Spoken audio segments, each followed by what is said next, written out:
আসসালামু আলাইকুম। চ্যানেলের সংবাদে সবাইকে আমন্ত্রণ জানাচ্ছি আমি সোহেল ফাইসাল। বিস্তারিত সংবাদের শুরুতেই জানিয়ে দিচ্ছি ফ্রেশ আটা ময়দা সুজি সংবাদ শিরোনামগুলো। সরকারের দাবি মেনে নেওয়ায় জগন্নাথ বিশ্ববিদ্যালয়ের শিক্ষার্থীদের টানা 3 দিনের অবস্থান কর্মসূচি প্রত্যাহার। আজ থেকে চলবে ক্লাস পরীক্ষা। পরিপূর্ণ ফ্যাসিবাদী কাঠামো বিলোপে গণপরিষদ নির্বাচনের মাধ্যমে নতুন সংবিধানের দাবি এনসিপির। জাতীয় যুবশক্তির আত্মপ্রকাশ। চাকা খুলে পড়া বিমানের ফ্লাইটের পাইলটের দক্ষতায় ঢাকায় জরুরি অবতরণে রক্ষা পেলেন 71 যাত্রী। 3টি তদন্ত কমিটি গঠন। এবং দেশে মিষ্টি আঙুরের বাণিজ্যিক চাষ সম্প্রসারণ হচ্ছে। প্রশিক্ষণ ও সুষ্ঠু বাজার ব্যবস্থাপনায় এ খাত সমৃদ্ধ হবে বলে উদ্যোক্তাদের আশা।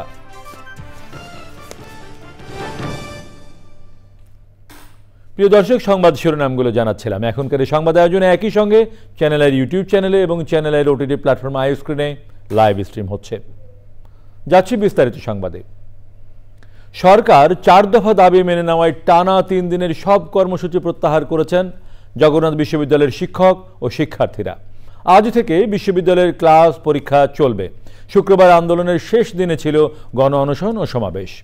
শুক্রবার সন্ধ্যায় ইউজিসির চেয়ারম্যান পানি পান করিয়ে অনশন ভাঙান। কাকরাইলের রাস্তায় 3 দিন অবস্থান করেন শিক্ষক শিক্ষার্থীরা। যাযাবর মিন্টুর রিপোর্ট। আন্দোলনের তৃতীয় দিনে শুক্রবার বিকেল 4:30টায় কাকরাইল মসজিদের সামনে গণ অনশন ও অবস্থান কর্মসূচিতে জগন্নাথ বিশ্ববিদ্যালয়ের শিক্ষার্থী ও শিক্ষকদের সাথে যোগ দেন কর্মচারীরাও। ঘোষণা অনুযায়ী দাবি আদায় করেই রাতে কর্মসূচি প্রত্যাহার করলেন আন্দোলনকারীরা। রাত 7:30টায় ইউজিসি চেয়ারম্যানের উপস্থিতিতে সব দাবি মেনে নেওয়া হয়েছে বলে ঘোষণা দেন জগন্নাথ বিশ্ববিদ্যালয়ের উপাচার্য অধ্যাপক ডক্টর রেজাউল করিম।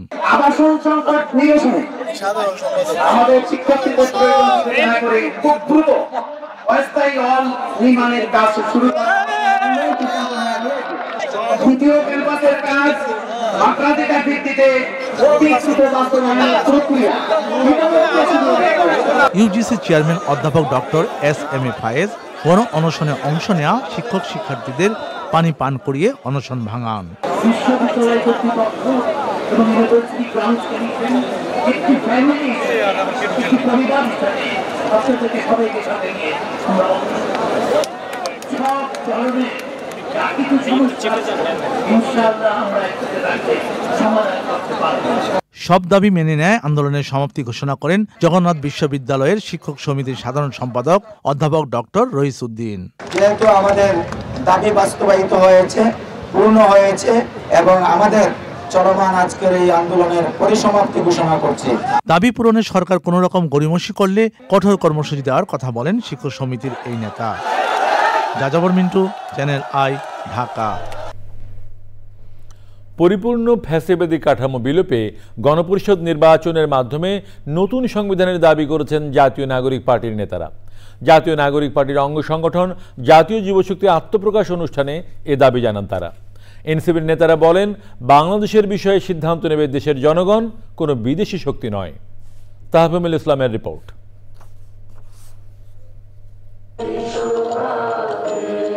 47-এর আজাদী, 71-এর স্বাধীনতা সংগ্রামের আত্মত্যাগে অনুপ্রাণিত আর 24-এর গণ অভ্যুত্থানে অঙ্গীকারের শপথবদ্ধ হয়ে জাতীয় নাগরিক পার্টির যুব সংগঠন জাতীয় যুবশক্তির আত্মপ্রকাশ অনুষ্ঠান।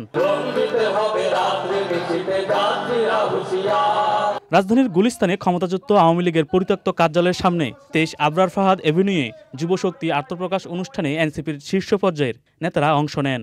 131 সদস্য বিশিষ্ট যুবশক্তির কমিটিতে আহ্বায়ক হিসাবে স্থান পেয়েছেন অ্যাডভোকেট তরিকুল ইসলাম আর সদস্য সচিব ডাক্তার জাহিদুল ইসলাম।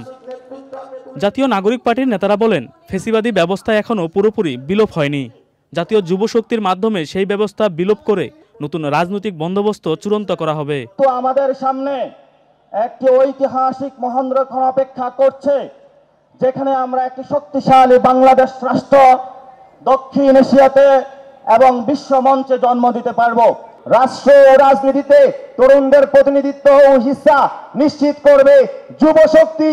আগামীর সংসদ ও আগামীর বাংলাদেশ হবে তরুণদের। জাতীয় নাগরিক পার্টির সদস্য সচিব বলেন, সার্বভৌমত্ব সহ সব জাতীয় বিষয়ে সরকারকে রাজনৈতিক দলের সাথে অবশ্যই কথা বলতে হবে।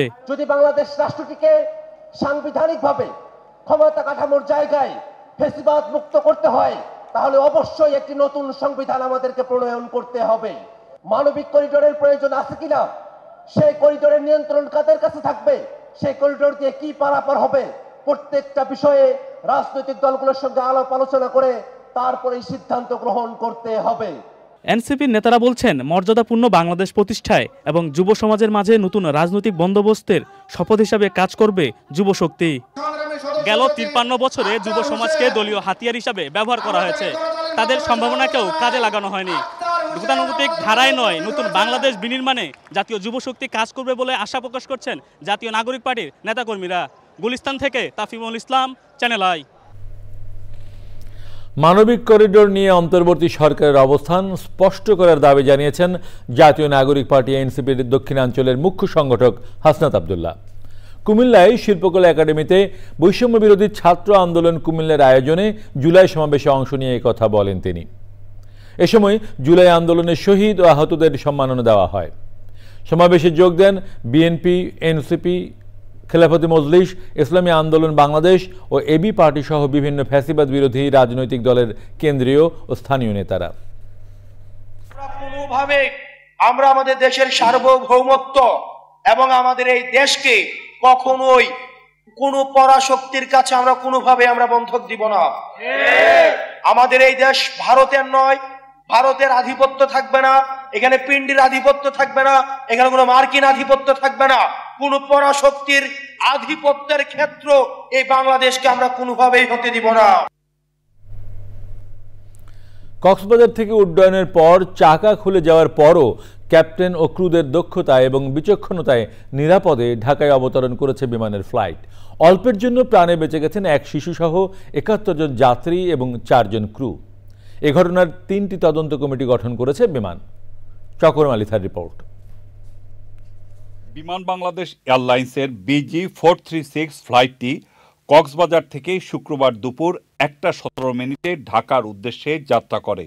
কানাডার তৈরি -8 এয়ারক্রাফটটিতে এক শিশুসহ ৭১ জন যাত্রী এবং ৪ জন ক্রু ছিলেন। ফ্লাই করার পরপরই পেছনের ল্যান্ডিং গিয়ারের বাম পাশের দুটি চাকার একটি চাকা খুলে নিচে পড়ে যায়, কিন্তু সেন্সরে সেটা ধরা পড়েনি।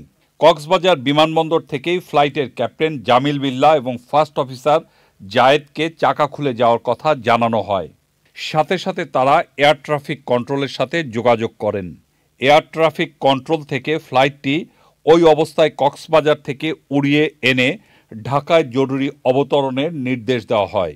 সেই অনুযায়ী হজরত শাহজালাল আন্তর্জাতিক বিমানবন্দর কর্তৃপক্ষ ফায়ার সার্ভিসের গাড়ি, অ্যাম্বুলেন্স সহ জরুরি অবতরণের সব প্রস্তুতি নেয়।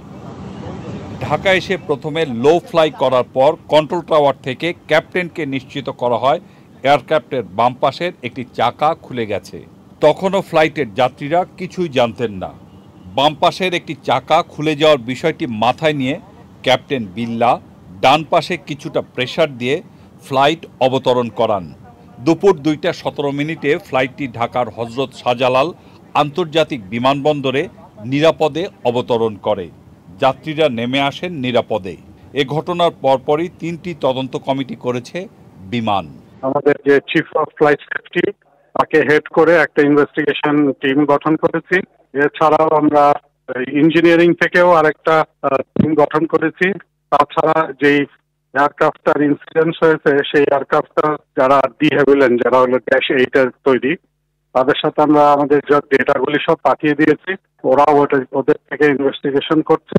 এছাড়াও আমরা যতগুলি এয়ারক্রাফট আমাদের এখন -8 আছে, আমরা এগুলি প্রতিটা ফ্লাইটের আগে one time full check up করব। বিশেষজ্ঞরা বলছেন বৈমানিকদের পেশাদারিত্ব এবং বিচক্ষণতার কারণে এত বড় দুর্ঘটনা থেকে রক্ষা পাওয়া গেছে। চকর মালিথা, চ্যানেল আই, ঢাকা। দেশের বিভিন্ন জেলায় বিদেশি ফল আঙুরের বাণিজ্যিক চাষের উদ্যোগ নিয়েছেন তরুণ উদ্যোক্তারা। বিশেষ করে চুয়াডাঙ্গার জীবননগরে মিষ্টি আঙুর চাষে বেশ কয়েকজন উদ্যোক্তা সফল হয়েছেন। উৎপাদিত আঙুর ইতিমধ্যে বাগান থেকে বিক্রি শুরু হয়েছে। তবে উদ্যোক্তাদের দাবি, মিষ্টি আঙুর চাষে উন্নত প্রশিক্ষণ এবং সুষ্ঠু ব্যবস্থাপনা নিশ্চিত করা গেলে আঙুর পাল্টে দিতে পারে ভবিষ্যৎ ফলের বাজার। বিস্তারিত শাইখ সিরাজের রিপোর্টে। চুয়াডাঙ্গা জেলার জীবননগরের বেশ কয়েকজন তরুণ উদ্যোক্তা উচ্চমূল্যের ফল ফসল চাষে উদ্যোগী হয়েছেন। এখানকার ফসলি মাঠ ভরে আছে নানান জাতের ফল ফসলে। রায়পুর গ্রামের তরুণ উদ্যোক্তা সাদ্দাম হোসেন নিয়েছেন শতবিঘা জমিতে ফল চাষের উদ্যোগ। এর মাঝে 3.5 বিঘায় চাষ করছেন বিদেশি জাতের আঙ্গুর।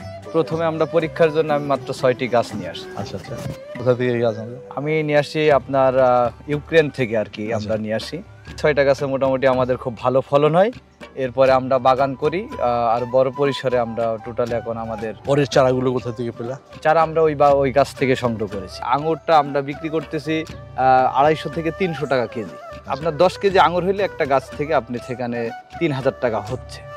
সেখানে আমার 1 বিঘা জমিতে 400 আঙুর গাছ ধরতেছে। সেখানে প্রায় আমি 4 লক্ষ টাকা আমার ইনকাম করা কোনো ব্যাপারই না। প্রথম বছরের ফলন আশানুরূপ। বাগান থেকেই ফল কিনে নিচ্ছেন পাইকারি ক্রেতা। এই যতগুলো হয়েছে আমি আর কি নিচ্ছি এবং তো স্যার 1000 কেজির উপরে নেওয়া হয়ে গেছে। আচ্ছা, সপ্তাহে 3 দিন নেই। আচ্ছা, 3 দিন 40 কেজি করে আমি নেই, নিয়ে 3 দিন 4 দিন বেশি, আবার 4 দিন পরে এসে আবার। সম্পূর্ণ নিজের চেষ্টায় আঙ্গুর চাষে সাফল্য পেয়েছেন।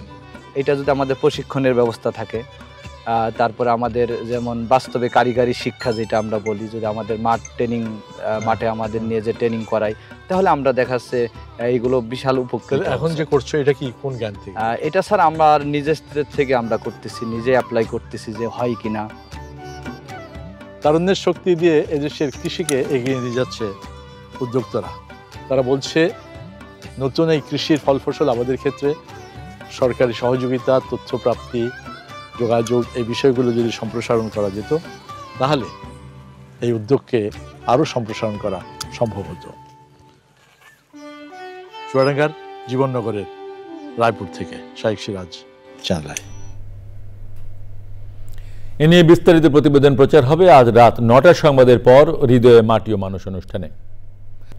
কানাডার টরন্টোর বাংলাদেশ ফেস্টিভ্যাল মাতাবেন কিংবদন্তি কণ্ঠশিল্পী সাবিনা ইয়াসমিন। দেশটিতে বাংলাদেশি কমিউনিটির সবচেয়ে বড় ইনডোর ইভেন্ট 8ম বাংলাদেশ ফেস্টিভ্যালে গাইবেন তিনি। কানাডার স্থানীয় সময় শনিবার টরন্টো প্যাভিলিয়নে অনুষ্ঠিত হবে 8ম বাংলাদেশ ফেস্টিভ্যাল। অনুষ্ঠানে থাকবেন মোশাররফ করিম, রোবেনা রেজা জুঁই, তানজিকা আমিন সহ গুণী শিল্পীরা। 8ম বাংলাদেশ ফেস্টিভ্যাল বিগত বছরগুলোর মতো আকাশচুম্বী সফলতা পাবে বলে আশা আয়োজকদের। সব রকম প্রস্তুতি সম্পূর্ণ বলে জানিয়েছেন বাংলাদেশ ফেস্টিভ্যালের ফাউন্ডার কনভেনর শহীদুল ইসলাম মিন্টু। এবারে নিটল টাটা কৃষি সংবাদ।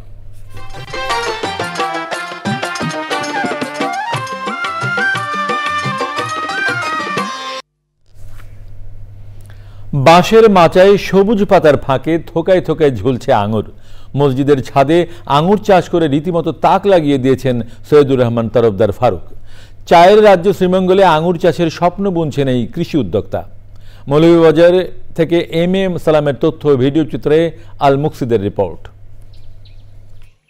মৌলভীবাজারের শ্রীমঙ্গল উপজেলার দিঘিরপাড় এলাকার সৈয়দুর রহমান তরফদার ফারুক ইউটিউবে আঙুর চাষ দেখে মসজিদের ছাদে আবাদ শুরু করেন। শখের বশে চাষ করে সফলতায় এখন বাণিজ্যিক চাষাবাদের পরিকল্পনা তার। আমি ইউটিউবে আঙ্গুর বাগানের চাষ সম্পর্কে দেখছি, দেখার পরে আমি যশোরে গিয়ে যশোরের মাটিতে যে আঙ্গুর ফল ফলায় তারা এইগুলা বিস্তারিত জানলাম। চারা নিয়ে আসার পরে আমি মসজিদের ছাদের মধ্যে চারা রোপণ করছি। আমার 6 মাস পরেই ফলন আসছে, আমি খুব ভালো ফলন হয়েছে এবং আমি 30-35 হাজার টাকার আঙ্গুর বিক্রি করছি সেই সময়। এবার আমার আঙ্গুর বাগানে অনেক ভালো আঙ্গুর ফলন আসছে, আপনারা দোয়া করবেন। আমি এবার 1-2 লক্ষ টাকা বেচার একটা আশা আছে। মসজিদের ইমাম বলছেন ছাদে আঙ্গুর চাষে মসজিদের কোনো ক্ষতি হচ্ছে না, বরং খুশি তারা। আঙ্গুর ফল ভালো ফলন হয়েছে, 25,000 টাকার বিক্রি করিয়া আমাদের মসজিদেও উনি দান করেছেন, মসজিদ আমরা উপকৃত হয়েছি, এতে আমাদের কোনো অসুবিধা হয় না। আঙ্গুর চাষে সব রকম পরামর্শ ও সহযোগিতা করা হবে বলে জানান জেলা কৃষি বিভাগ।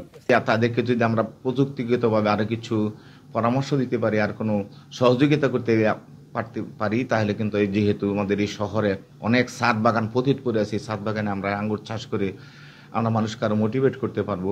বিদেশি ফল আঙ্গুর চাষ বৃদ্ধি পেলে আমদানি নির্ভরতা কমবে বলছে সংশ্লিষ্টরা। আল মুকসিদ, চ্যানেল আই। এবারে প্রকৃতি সংবাদ।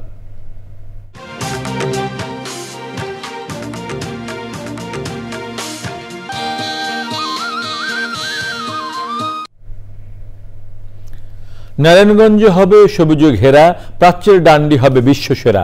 এই প্রত্যয়ে জেলা প্রশাসকের কার্যালয়ে আনুষ্ঠানিকভাবে 1 লাখ বৃক্ষরোপণ কর্মসূচি উদ্বোধন হয়েছে।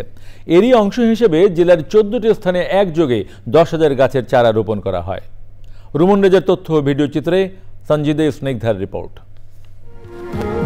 বৃক্ষ শুধু প্রাকৃতিক শোভায় বর্ধন করে না, মাটির ক্ষয়রোধ, বন্যা প্রতিরোধ, ঝড় জলোচ্ছ্বাস সহ জলবায়ু পরিবর্তন রোধে মানব সভ্যতাকে রক্ষা করে চলেছে। কিন্তু অপরিকল্পিত নগরায়নের কারণে দিন দিন কমছে বৃক্ষের পরিমাণ। এরই ধারাবাহিকতায় 1 লাখ বৃক্ষরোপণের লক্ষ্যে জেলা প্রশাসকের উদ্যোগে গ্রিন অ্যান্ড ক্লিন কর্মসূচি উদ্বোধন করেন ঢাকা বিভাগীয় কমিশনার শরফুদ্দিন আহমদ। কংক্রিটের নগরে সবুজায়নের এই আয়োজন জনমনে উদ্দীপনা সৃষ্টি করেছে। সবাই মিলে এই নারায়ণগঞ্জটাকে সবুজে সবুজে পরিবেশ বান্ধব করে রাখতে পারলে আমরা খুব কৃতজ্ঞ প্রকাশ করব। নারায়ণগঞ্জের সকল মানুষ এই কর্মসূচিতে বাস্তবায়নের জন্য আমরা অধীর আগ্রহ অপেক্ষা করছি। প্রাণ প্রকৃতি রক্ষায় এমন উদ্যোগের প্রশংসা করেন সংশ্লিষ্টরা। নারায়ণগঞ্জ হবে সবুজে ঘেরা, প্রাচ্যের ড্যান্ডি হবে বিশ্বসেরা, সেই স্লোগান নিয়ে আজকে গ্রিন অ্যান্ড ক্লিন কার্যক্রমের শুভ উদ্বোধন ঘোষণা হলো। এই জেলাকে সবুজায়ন করতে, সবুজে ঘিরে ফেলতে, সবুজে ঢেকে দিতে, মানুষের বসবাস উপযোগী করতে আমরা 1 লক্ষ গাছ আমরা লাগাবো। আমরা যদি নারায়ণগঞ্জকে বাঁচাতে চাই, নারায়ণগঞ্জের নদীকে আমাদের বাঁচাতে হবে। নদী বাঁচলে মানুষ বাঁচবে। যে আশা আকাঙ্ক্ষা নিয়ে আপনারা এই আন্দোলনটি শুরু করেছেন, আমরা অচিরেই নারায়ণগঞ্জকে গ্রিন এবং ক্লিন সিটি হিসেবে দেখতে পাবো। শুধু বৃক্ষরোপণই নয়, এর সংরক্ষণ ও বেড়ে ওঠার মধ্য দিয়ে সবুজে ভরে উঠবে নারায়ণগঞ্জ। সঞ্জিদা স্নিগ্ধা, প্রকৃতি ও জীবন ডেস্ক, চ্যানেল আই। এর সাথে শেষ করছি এখনকার সংবাদ। সবশেষে ফ্রেশ আটা ময়দা সুজি সংবাদ শিরোনামগুলো জানিয়ে দিচ্ছি আরও একবার।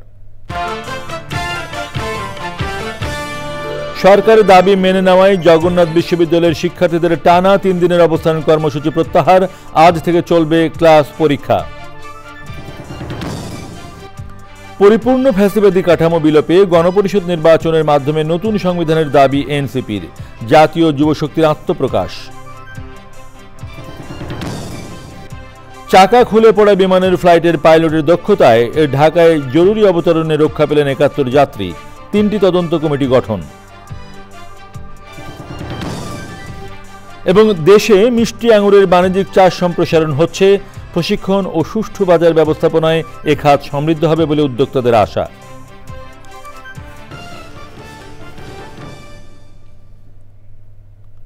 প্রিয় দর্শক, চ্যানেলের সর্বশেষ সংবাদ জানতে ভিজিট করুন channelionline.com-এ। যুক্ত থাকুন আমাদের সোশ্যাল মিডিয়া প্ল্যাটফর্মগুলোর সাথে। আমাদের পরের সংবাদ দেখার আমন্ত্রণ রইল। সবাইকে ধন্যবাদ।